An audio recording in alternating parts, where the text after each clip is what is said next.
Mazmur nomor 103 ayat yang pertama hingga ayat yang ke-5. Kita akan membaca secara bergantian. Mari, saya mulai ayat pertama, Bapak Ibu ayat yang kedua. Pujilah Tuhan hai jiwaku, pujilah namanya yang kudus, hai segenap batinku. Pujilah Tuhan hai jiwaku, dan janganlah lupakan segala. Dia yang mengampuni segala kesalahanmu, yang menyembuhkan segala penyakitmu. Dia yang hidupmu dari lubang kubur, yang memahkotai engkau dengan kasih setia bersama-sama. Dia yang memuaskan hasratmu dengan kebaikan, sehingga masa mudamu menjadi baru seperti pada burung Raja Wali. Berbahagialah kita yang boleh memahami, mengerti bagian firman Tuhan dan melakukannya. Saudara, sepanjang tahun ini, mari kita membayangkan sejenak dan tuliskan itu di dalam pikiran kita. Kira-kira berkat apa yang Anda terima, yang Anda rasakan dalam hidup Anda sepanjang tahun ini yang benar-benar itu amazing. Itu sesuatu yang luar biasa yang saudara terima. Jangan bilang keselamatan dari Tuhan, itu very amazing gitu ya. Tetapi yang saya maksud adalah berkat apa yang membawa Anda sangat bersyukur, itu adalah benar-benar amazing gitu ya. Amazing, luar biasa saudara menghadapi atau menerima berkat itu. Oke, simpan dulu.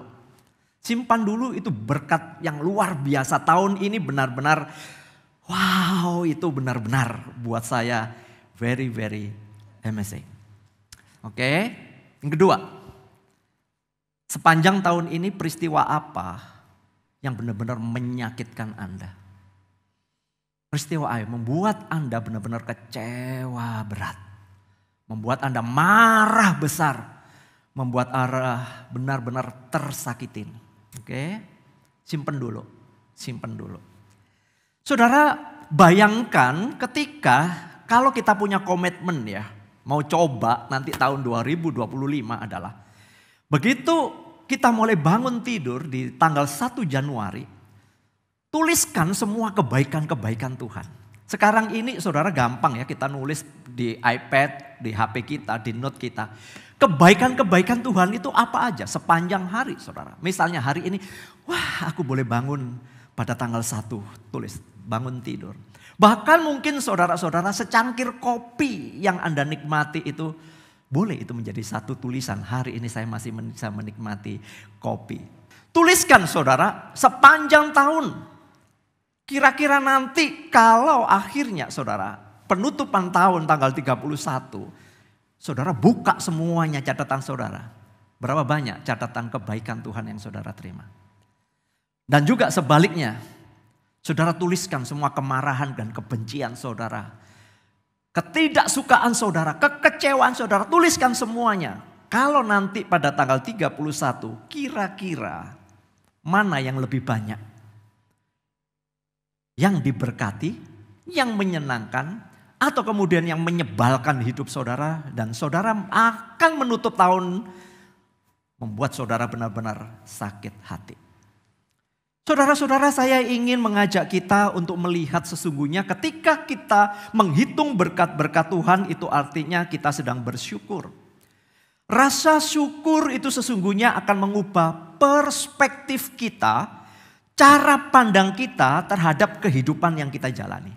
Sekali lagi, rasa syukur kita sesungguhnya itu akan mengubah cara berpikir kita, mengubah perspektif kita di dalam menjalani kehidupan kita setiap hari. Kalau kita melihat bahwa ini adalah kebaikan Tuhan, maka hidupmu akan penuh dengan sukacita. Tetapi ketika kita melihat bahwa kehidupan ini penuh dengan kesialan, penuh dengan ketidakpuasan, maka yang terjadi saudara akan mengalami penderitaan. Nah saudara-saudara, kita harus tahu bahwa rasa syukur itu akan membawa kita sebuah pujian bagi Tuhan. Maka sekarang sebelum lebih lanjut supaya nggak lupa, saya nggak lupa, saudara nggak lupa, mari kita mengambil waktu sejenak. Sejenak saja, 1 menit saja. sebentar. Yang pertama saudara, bersyukurlah yang tadi yang saya mengatakan di bagian awal. Apa yang amazing di dalam kehidupan saudara tahun ini. Kita akan ngambil waktu tenang sebentar dan saudara bersyukur untuk yang amazing itu. Dan yang kedua, kalau seandainya ada yang pahit, yang menjengkelkan hidup saudara, yang merasa saudara menjadi gak puas seperjalanan tahun ini, berdoa juga. Bersyukurlah bahwa saudara masih boleh hari ini mendengar firman Tuhan. Kan ada berkat yang akan saudara terima melalui firman Tuhan. Dua hal.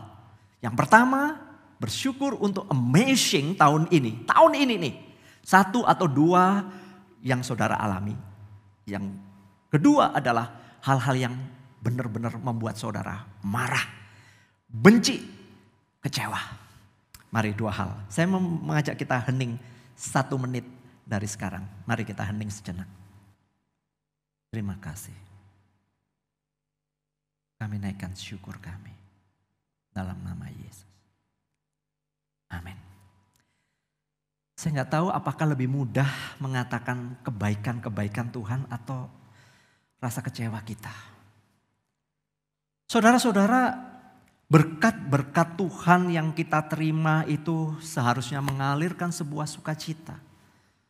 Tetapi memang perjalanan hidup kita saudara-saudara sepanjang tahun ini seperti khotbah Natal yang lalu saya mengatakan bahwa kadang kita itu mengalami sebuah kehidupan berada di semak belukar.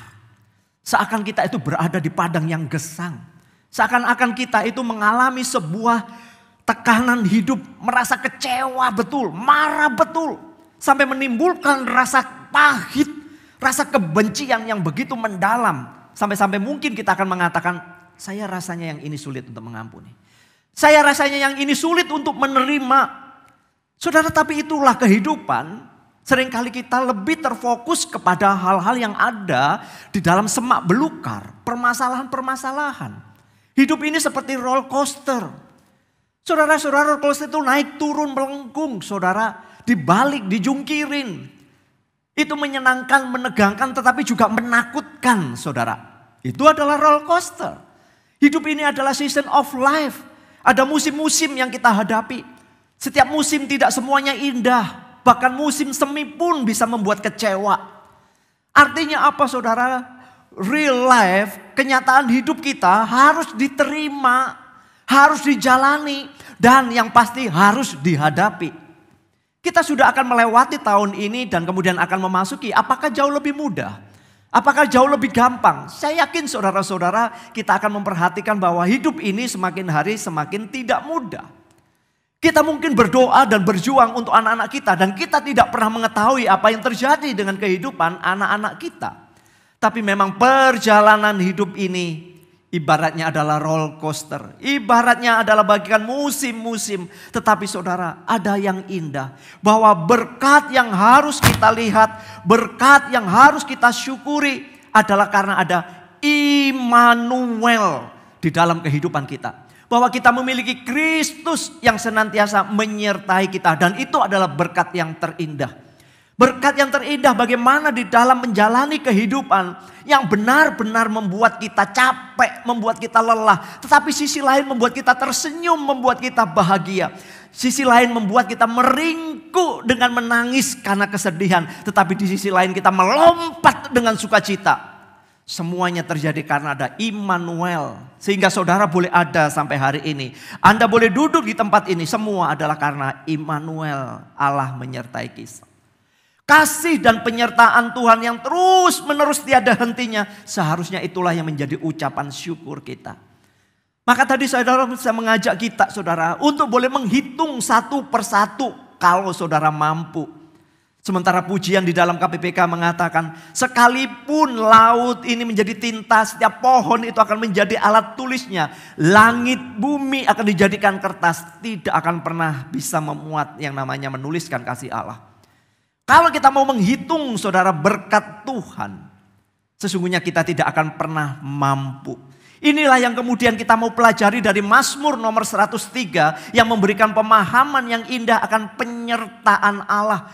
Pemazmur memuji, memuliakan Tuhan dengan segenap hati dan jiwanya. Bahwa nyanyian syukur ini mengalir dari dalam jiwanya yang mengenal dengan benar siapa yang ia percaya. Dia tahu Allah. Dia mengerti Allah, memahami Allah. Di dalam kapasitasnya yang terbatas, dia tetap melihat Allah adalah Allah yang baik. Kepercayaan dirinya kepada Allah memang tidak membebaskan dirinya dari sebuah masalah. Tidak membebaskan dirinya dari sebuah pergumulan. Tetapi saudara, melalui masalah itu imannya semakin kuat. Imannya semakin teguh. Bahkan menjalani kehidupan yang baik-baik saja. Semakin hari dia semakin memuliakan Tuhan. Maka ketika nyanyian tadi diawali dengan pujilah Tuhan hai jiwaku. Ini adalah ungkapan syukur. Ungkapan penyembahan yang sejati kepada Allah. Pujian ini bukan lip service. Asal dia mengatakan puji Tuhan, bersyukur. Bukan. Bukan juga karena apa saudara, ungkapan ekspresi lahiria yang spontan. Puji Tuhan, bukan. Melainkan ini adalah ucapan yang mengalir dari dalam hati dan pikiran yang mengasihi Allah. Dan ini sebagai wujud persembahan hidupnya kepada Allah. Saudara, pada waktu kita benar-benar mencintai seseorang, kita tentu akan banyak menyanjung, tentu kita akan banyak memuji dirinya. Tetapi lewat berjalannya waktu, saudara-saudara, seringkali adalah kita tidak memuji lagi kebaikan dan kecantikan dan ketampanannya, bukan? Kita lebih banyak akan menyoroti keburukannya. Dan hampir setiap hari kita akan menyoroti keburukannya. Kelemahannya, kesalahannya, keteledorannya, ketidakmampuannya. Itu yang kita soroti. Saudara, itu bisa diaplikasikan buat saya dan saudara dengan Tuhan. Tadi saya mengatakan untuk secangkir kopi bagi saya adalah saya bisa mengucap syukur luar biasa. Kenapa? Karena pada waktu saya menyeruput meminum kopi, lidah saya bisa merasakan rasa kopi itu. Menikmati keotentikan daripada biji kopi yang kemudian sudah di-grill dan kemudian saya minum. Saya bisa merasakan, saya bersyukur bahwa lidah saya masih bisa merasakan. Bagi saya itu adalah amazing, luar biasa. Sehingga saudara, tidak ada alasan bagi saya untuk tidak memuji dan memuliakan Tuhan. Meskipun mungkin perjalanan yang saya alami, saudara-saudara, tidak seperti yang diharapkan. Apa yang saya minta, apa yang kemudian saya rancangkan tidak berjalan seperti yang saya idamkan. Tetapi saya belajar bersyukur ketika apa yang saya inginkan tidak tercapai. Tuhan itu tetap baik. Maka dikatakan janganlah engkau melupakan segala kebaikannya. Itu adalah sangat penting bagi kita untuk kita pahami bahwa pujian dan penghormatan kepada Tuhan harus diberikan kepadanya karena alasan-alasan yang bagi saya rasional. Masuk akal, bukan dasar emosi atau karena kegembiraan sesaat. Ada kasih yang nyata, ada anugerah yang nyata, ada kebaikan dari Tuhan yang sudah diberikan kepada umatnya, kepada saya, kepada saudara. Dan kita tidak boleh untuk melupakan. Kita harus bersyukur, menghitung berkat Tuhan secara rasional. Sama seperti saudara invest kepada pekerjaan, kepada sesuatu, saudara invest berapa M, berapa T, atau misalnya berapa juta, berapa ratus juta. Saudara juga menghitung bukan secara rasional, berapa pendapatan atau kemudian keuntungan yang sudah dapatkan. Ini bukan bermain hitung-hitungan dengan Tuhan, sebab apapun saudara, kita tidak bisa memberikan apapun kepada Tuhan. Tetapi hitunglah apa yang Tuhan beri supaya kita tidak menjadi sombong. Pujian syukur kepada Tuhan itu adalah respon kita akan kekaguman dan juga hormat kita kepada Tuhan. Sekali lagi, kagum akan Tuhan dan juga hormat kepada kekudusan Tuhan. Sambil kita merenungkan saudara bahwa itu sangat dimungkinkan karena Kristus ada di dalam hidup kita. Kristus telah melakukan untuk saya dan saudara. Dalam sepanjang sejarah penebusan, Kristus selalu menyertai sampai pada hari ini. Di sini loh saudara masalahnya. Bahwa kita itu benar-benar tidak bersyukur. Memang kita bersyukur, tapi tidak benar-benar bersyukur. Loh kok bisa sih Pak? Kita bersyukur, tapi tidak benar-benar bersyukur. Di mana masalahnya? Begini saudara, saya mau kasih analoginya. Kita memuji Tuhan, tapi kita nggak sungguh-sungguh memuji dan memuliakan Tuhan. Ya, misalnya, Kaulah Allah yang kupuji. Saudara, kita hafal, kita nyanyi, tapi hati kita, benarkah dia satu-satunya Allah yang kita puji dan kita sembah? Saya kasih analogi yang lain. Kita datang ke gereja bukan? Kita datang ke gereja. Tetapi kita meninggalkan hati dan pikiran kita di rumah. Tadi kompornya sudah mati belum ya? Si Meong dan si Guguk sudah kasih makan belum ya? Aduh lupa tadi. Waduh hujan bocor lagi. Artinya kita datang ke gereja tapi hati dan pikiran kita di rumah. Ya kan? Kadang-kadang juga orangnya nggak di gereja juga gitu masalahnya. Saudara, kita mendengar tentang kasih karunia Tuhan. Ya, kasih karunia Tuhan yang menyelamatkan, mengampuni. Tetapi hati dan pikiran kita saudara masih dikeraskan oleh yang namanya kebebalan. Oleh roh yang keras kepala itu. Sehingga ujung-ujungnya kita itu menggerutu, ngomel, maki-maki orang, gak puas. Artinya tiap hari kita itu ngomel aja dengan ketidakpuasan. Itu artinya apa? Padahal kita mendengar setiap minggu tentang berita kasih karunia Tuhan. Tentang berkat Tuhan. Tapi itu gak pernah nyantol dan gak pernah mengubahkan kita. Karena apa? Roh yang namanya roh bebal, roh keras kepala itu masih ada. Wujudnya apa? Kalau saudara masih tetap ngomel. Padahal harus ada banyak hal yang bisa disyukuri bukan? Ini menunjukkan bahwa sesungguhnya kita itu masih keras hati. Kita masih keras kepala. Mazmur 103 ayat 25 menyingkapkan apa yang dikerjakan Allah kepada kita. Sekali lagi. Mazmur ini mengajarkan kepada kita bukan apa yang kita kerjakan. Enggak ada apa-apanya kita ini. Tapi apa yang Allah kerjakan kepada saya dan kepada saudara. Allah adalah Bapa yang penuh kasih sayang. Allah adalah Bapa yang senantiasa hadir di dalam kehidupan umatnya. Itulah yang dikerjakan Allah kepada kita. Every day. Setiap hari, setiap waktu, setiap desahan nafas kita. Setiap detak jantung kita. Allah selalu Allah yang penuh kasih sayang kepada kita. Apa masih kurang? Saudara, mari kita lihat sebentar sekilas dari Mazmur 103 ayat 2 yang kelima ini sampai kelima. Yang pertama adalah saudara-saudara bahwa pujian kepada Allah itu karena apa? Bahwa Allah itu baik. Kebaikan Allah itu tetap nyata dari dulu sekarang sampai selamanya Allah tetap baik. Apapun yang terjadi atas hidup kita Allah tetap baik. Dan yang luar biasa Allah tetap mengampuni segala kelemahan dan dosa kita. Di sini kita harus menyadari yang pertama. Bahwa siapa sih diri kita ini? Kalau kita membaca ayat 14 sampai 16 kita dikatakan kita ini debu dan tanah yang akan kembali menjadi debu dan tanah. Kita ini ibaratnya seperti bunga rumput yang kelihatan indah tapi kemudian akan lenyap. Saudara, ini yang harus menyadarkan kita. Saya bukan orang yang kemudian kepengen cepat-cepat meninggal saudara. Enggak. Tapi saya sadar diri. Siapa diri saya? Sekalipun saya sehat, saya baik-baik saja saudara.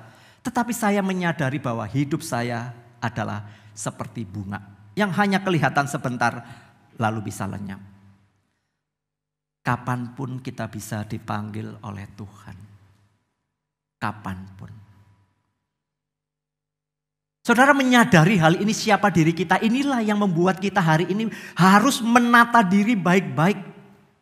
Menghidupi iman Kristen kita dengan benar. Supaya apa saudara? Supaya sisa kehidupan kita ini saudara. Dilalui di dalam sebuah perjalanan yang membuat kita tetap tenang. Mempersiapkan hati kita untuk memasuki kepada kesenangan yang sejati. Kesenangan kekal. Kesenangan untuk selama-lamanya. Masakan kita mau memasukin ke sana saudara, kita harus menderita dan menyisakan penderitaan-penderitaan sampai kita menutup mata.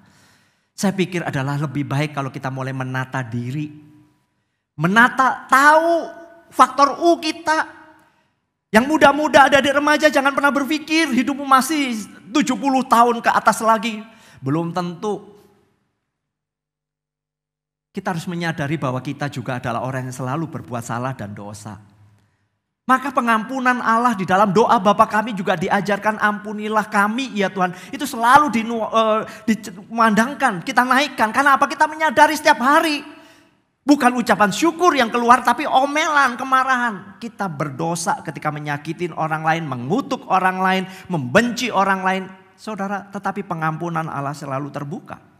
Tapi jangan pernah berpikir karena Allah mau mengampuni lalu kemudian kita seenaknya saja berbuat dosa. Tidak. Bersyukur ada Kristus yang mau menjadikan jalan pendamaian bagi kita. Relasi yang telah rusak itu, saudara, telah diperdamaikan olehnya. Maka saudara, ketika kita memahami betapa besarnya dosa kita, bahwa kita ini lemah, bahwa kita ini fana, dan melihat kebenaran dan kebesaran Allah, maka pengampunan Allah yang luar biasa itu akan membawa kita untuk memuji dan memuliakan Dia. Kalau istilahnya saudara, setiap perkataan jahat kita, pikiran jahat kita, niat jahat kita itu dicatat saudara. Dicatat. Tentu saja kita akan lebih banyak hal yang jahat ketimbang hal yang baik, bukan? Kalau itu kemudian menjadi perhitungan, maka saudara tidak akan pernah selamat, bukan?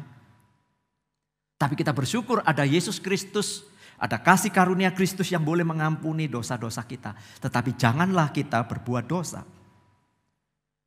Saudara, ini penting untuk kita pahami karena yang kedua adalah kita harus menghitung berkat-berkat Tuhan. Menaikkan pujian karena pujian syukur kepada Allah hanya bisa terjadi kalau kita merasakan yang namanya penyertaan Allah.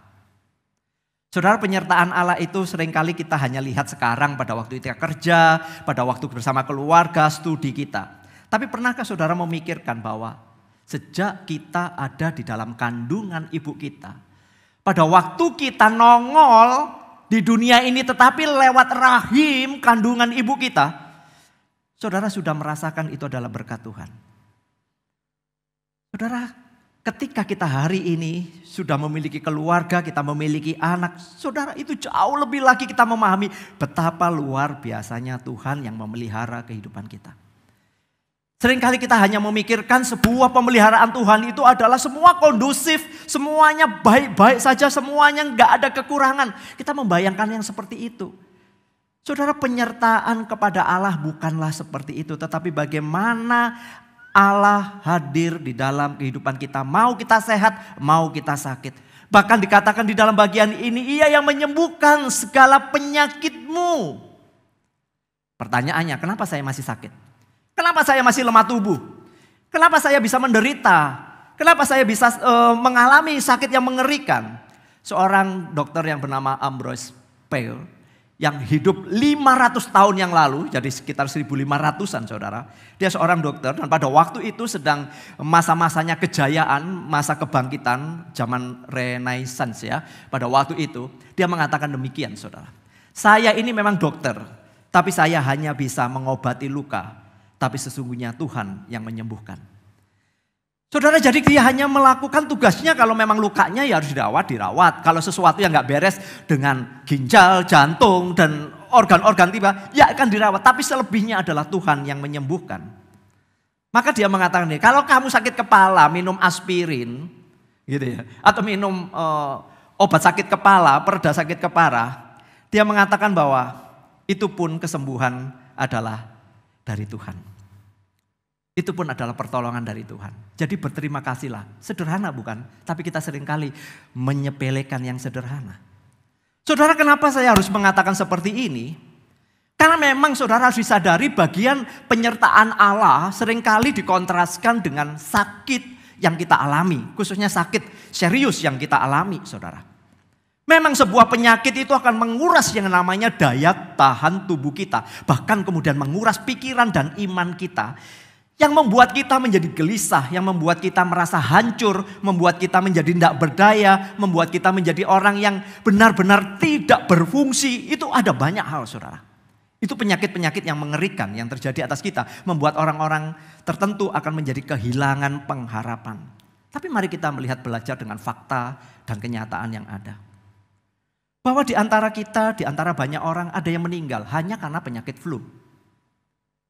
Betul? Covid kemarin kan. Hanya penyakit flu orang meninggal. Ada orang yang mati karena kena campak. Ada yang orang mati karena kelenjar tiroidnya bermasalah. Mungkin karena serangan jantung, mungkin karena kanker, polio. Mungkin orang meninggal karena demam berdarah, karena malaria. Karena mungkin juga satu penyakit emboli. Emboli itu adalah pembuluh darah yang tersumbat. Saudara, satu daripada 1000 masalah-masalah kesehatan yang begitu banyak istilah-istilah medis. Seseorang itu bisa meninggal. Saudara, kita itu bisa sakit. Dari ribuan jenis nama-nama penyakit, kita itu bisa sakit. Maka saya mengatakan apa yang dikatakan oleh Dr. Ambrose Payer ketika dia mengatakan, aku ini cuma hanya bisa mengobati saja. Tapi selebihnya yang menyembuhkan hanya Tuhan. Maka sekarang sekalipun saudara-saudara kita masih di dalam kelemahan, kita mungkin sakit, kita mungkin sesuatu yang kita rahasiakan dengan kehidupan kesehatan kita. Saudara, karena mungkin kita merasa minder, gak berani saudara-saudara. Kita mencoba menjadi orang yang kuat sendiri. Ingat saudara, kekuatan itu bukan dari kita. Kekuatan itu dari Tuhan yang akan menopang kita. Jadi kalau masalah sakit flu dan lain sebagainya, tetap andalkan Tuhan. Sekalipun banyak obat flu yang langsung menyembuhkan kita. Tapi sekali lagi, yang menyembuhkan itu Tuhan. Tapi bukan berarti saudara gak boleh minum obat. Itu konyol juga saudara ya. Ada orang beriman. Gak usah minum obat, pasti disembuhkan. Konyol saudara. Itu namanya mencobai Tuhan. Ya memang ada yang disembuhkan oleh Tuhan, tapi jangan pernah mencobai Tuhan, bukan? Pada waktu saudara sakit kepala, minum pereda sakit kepala, begitu disembuhkan, itu adalah pertolongan Tuhan. Kalau gak sembuh gimana? Tetap kasih karunia Tuhan selalu cukup, bukan? Tuhan itu tetap baik. Dan yang ketiga saudara, pujian syukur itu adalah pemulihan yang Allah kerjakan kepada kita. Inilah yang membangkitkan sebuah pujian. Kenapa saya menuliskan pemulihan? Karena pemulihan ini adalah sebuah proses. Tuhan itu tahu apa yang kita rasakan. Tuhan tahu apa yang sedang kita alami. Tuhan ngerti kekecewaan kita, kegelisahan kita, kemarahan kita, kebencian kita, kekecewaan kita. Tuhan tahu. Karena Tuhan tahu dan Tuhan sungguh-sungguh sudah merasakan sendiri. Karena dia pernah datang ke dalam dunia. Hidup sebagai manusia. Mengalami celaan, hinaan, bahkan aniaya dan hinaan. Tapi saudara-saudara, Allah selalu mengerjakan kebaikan. Dan yang luar biasa adalah Kristuslah satu-satunya yang bisa memulihkan kita. Karena Kristus berkata demikian, bukan orang yang sehat yang memerlukan tabib, tapi orang sakit. Saya dan saudara adalah orang-orang yang sakit sebenarnya. Sakit di dalam relasi kita dengan Tuhan. Dan Kristus menjadi jalan pemulihan bagi umatnya. Pemulihan bukan segala-galanya menurut kita bahwa ini baik menurut kita. Baru pemulihan, bukan. Semua tolak ukurnya bukan diri kita, melainkan kasih karunia Allah yang selalu cukup bagi kita. Jadi kalau memang Tuhan izinkan kita mengalami sebuah pergumulan, nikmati bersama dengan Tuhan. Lepaskan semua kebencian dan kemarahan, lepaskan. Kenapa saudara? Allah yang akan mengerjakan pemulihan. Dan saudara ingat, cara Tuhan di dalam memulihkan kita itu selalu ajaib dan dahsyat. Sekali lagi, cara Tuhan memulihkan kita itu selalu tidak pernah kita pikirkan sebelumnya. Mungkin Tuhan bisa memakai orang lain untuk menolong saudara, menguatkan saudara, membantu saudara. Mungkin saudara sendiri yang dipakai oleh Tuhan untuk menolong orang lain, membantu orang lain, memulihkan orang lain. Jadi saudara, di dalam hidup ini Tuhan sudah mengatur segala sesuatunya. Saya bisa menjadi berkat bagi orang lain bisa menjadi berkat bagi saudara. Ini loh cara Tuhan. Kalau saudara tidak mau untuk menjadi berkat, Tuhan bisa memakai orang lain untuk menjadi saluran berkatnya. Sebaliknya saudara-saudara, mungkin orang yang Anda harapkan, orang yang paling Anda minta untuk bisa membantu dan menolong saudara, tetapi kenyataannya tidak bisa menolong saudara. Tuhan bisa memakai orang lain yang mungkin sama sekali tidak pernah ada di dalam benak saudara. Orang itu akan menolong saudara. Inilah yang mengatakan cara Tuhan selalu ajaib. Di sini kita harus belajar bahwa pemahaman kita tentang siapa Tuhan dan apa yang telah Tuhan lakukan bagi kita itu adalah penting bagi iman kita. Kita akan mengakhiri tahun ini. Apakah saudara semakin percaya kepada pertolongan Tuhan atau kemudian menjadi biasa-biasa saja? Ataukah Anda semakin mengasihi Tuhan, semakin giat di dalam pelayanan dan pekerjaan Tuhan, atau saudara merasakan ya sudahlah kita mengalir saja? Saudara, kita bisa benar-benar menaikkan satu syukur kepada Tuhan ketika dalam keadaan lemah pun ada pemulihan yang kemudian firman Tuhan di dalam ayat 13 mengatakan, Dia yang memuaskan hasratmu dengan kebaikan sehingga masa mudamu menjadi baru seperti pada burung Raja Wali. Kenapa memakai istilah burung Raja Wali? Menarik memang pakai burung Raja Wali. Ini adalah simbol tentang kekuatan, ketangguhan, dan juga kewibawaan, kegagahan daripada seekor burung Raja Wali. Burung Raja Wali itu umurnya panjang, antara 70 sampai 100 tahun umurnya burung Raja Wali ya. Dan di dalam pengamatan, para peneliti mengamat, itu menunjukkan bahwa ketika dia mulai tua dan mulai lemah, sekitar 40 tahunan ya, 40 tahunan. Itu biasanya bulunya sangat lebat. Ya, bulunya sangat lebat dan paruhnya atau cakarnya juga sudah mulai bengkok-bengkok, paruhnya mulai bengkok-bengkok gitu ya saudara. Sehingga kalau untuk mencengkeram, kalau kukunya panjang juga nggak bisa gitu ya. Terlalu tebel bulunya juga dia nggak akan bisa lincah di dalam terbang, malah semakin berat begitu ya. Maka di dalam penelitian dikatakan bahwa burung ini saudara, ketika sudah mulai lemah, dia akan mengasingkan diri. Dia akan cari tempat yang paling tinggi, yang sulit dijangkau oleh musuhnya. Lalu kemudian dia mencabuti semua bulu-bulunya. Dia menorehkan cakar dan paruhnya itu ke batu-batu. Sehingga lepas semuanya saudara, lepas. Dan dia menantikan pemulihan. Baik itu cakar kukunya, paruhnya, kemudian bulu-bulu yang baru itu mulai tumbuh. Maka kurang lebih 6 bulan ke atas saudara-saudara, dia kemudian mulai bisa menggerakkan dan mengepakkan sayapnya. Dan kemudian dia akan terbang kembali. Maka dikatakan menjadi baru seperti pada burung Raja Wali. Firman Tuhan mengatakan kepada kita, memang secara fisik kita akan lemah. Fisik kita akan lemah. Saya nggak tahu yang sudah usia 50 ke atas sudah merasakan kan rasanya sakit-sakit badan, benar gak saudara?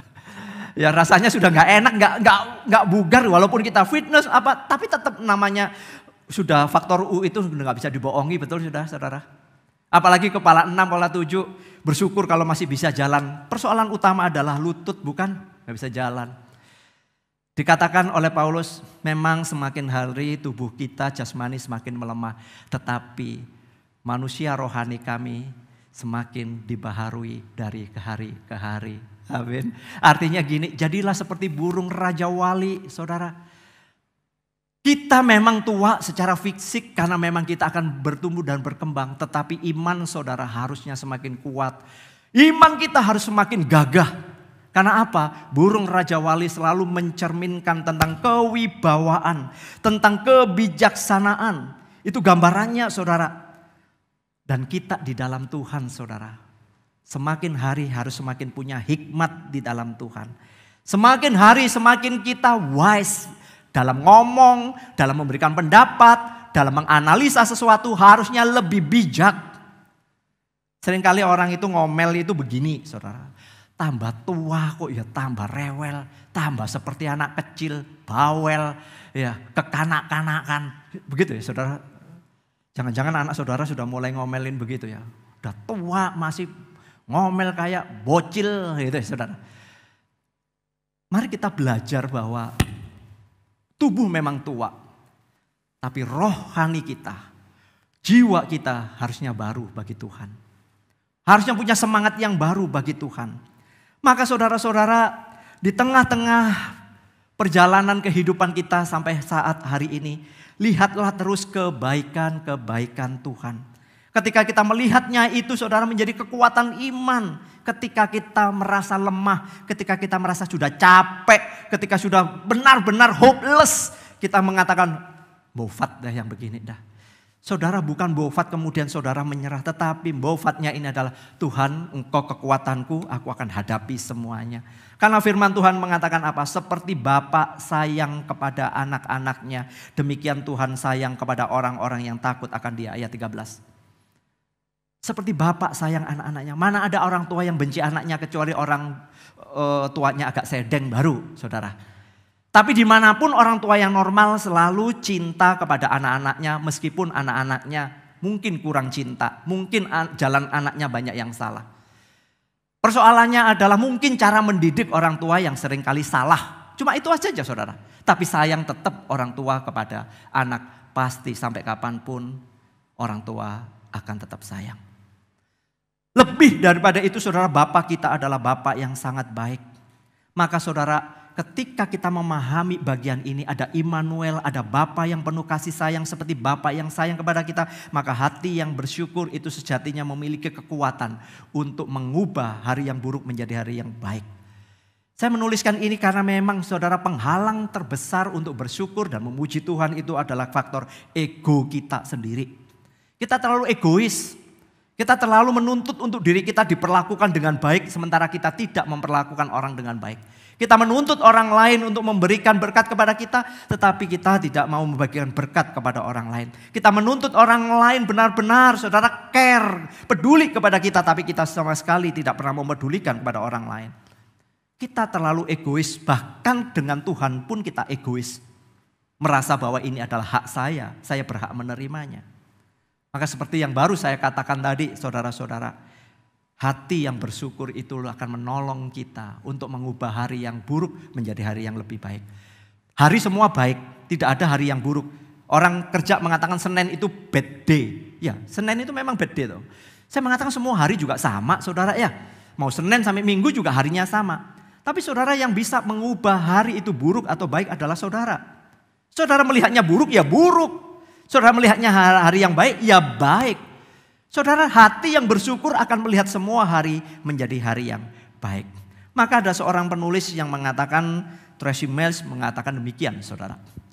Rahasia, namanya rahasia. Rahasia menuju kebahagiaan sejati bukanlah rahasia sama sekali. Rahasianya adalah menyadari betapa pentingnya menghitung berkat di atas beban. Dan memahami bahwa rasa syukur memiliki kekuatan yang luar biasa atas gerutuan. Ambillah resolusi untuk tahun depan. Ya mulai hari inilah, jangan tunggu tanggal 1 lalu kemudian tak sampai-sampai ini ya Pak. Istilahnya bahasa Jawanya tak tutup nih ya Pak untuk ngomel ya. Jangan. Mulai hari ini saudara ambil keputusan resolusi.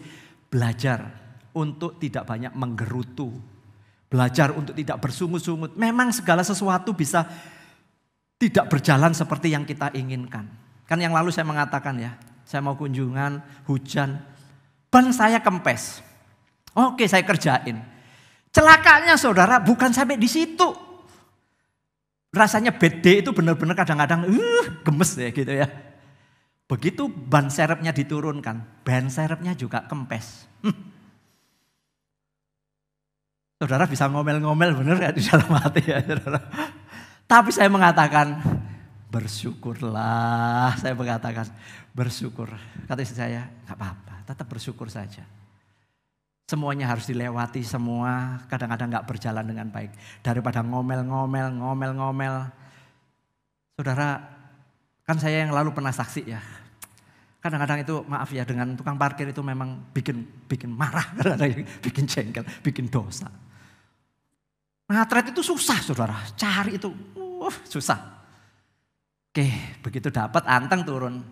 Begitu kita mau keluar tiba-tiba nggak tahu manusia dari mana itu telemprit. Kaget saudara. Saya kan memikir gini, saya ini lihat tengok spion pakai titit sendiri, titit kan sendiri saudara ya. Gilirannya gampang kok ya timbang diprit gitu saudara. Dan celakanya kurang pak parkirnya. Ternyata di sini bukan 3.000. Hah? Astaga, saya mengatakan ya belajarlah. Itulah realita. Lebih mudah menggerutu daripada bersyukur bukan? Iya. Mari ambil resolusi pulang dari tempat ini jangan menggerutu lagi. Saya menutupnya dengan satu quote yang saya tuliskan demikian. Ketika kita membiasakan diri menghitung berkat-berkat Tuhan atas hidup kita. Dan bukan masalah-masalah kita.